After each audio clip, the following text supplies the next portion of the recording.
நாங்கள் உண்மையைத்தான் பேசுகிறோம். என் பாக்கெட்டில் 10,000 ரூபா தான் இருக்குது, வேற எதுவுமே இல்லை, என்கிட்ட காரும் இல்லை, ஒன்றும் இல்லை அப்படின்னு சொல்லி நீங்கள் சொல்லியிருக்கீங்க.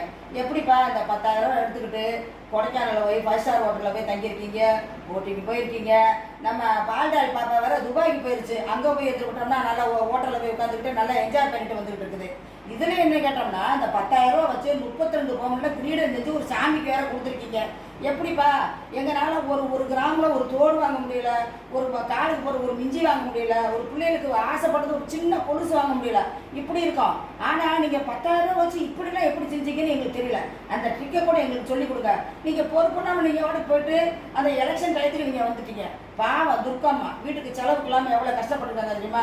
இப்ப நம்ம முதலமைச்சர் வந்து பணம் போட்டு விட்டுருக்காங்க, மகளிர் உரிமை தொகை துர்க்கம்மாவுக்கு ஏறி இருக்கும். இப்போ அவங்க 60 வயசுக்கு மேல வந்துட்டாங்களா, அதுக்கு வேற 2,500 ரூபாய் 3,000 வரும். அதையும் நீங்க வாங்கிக்கங்க.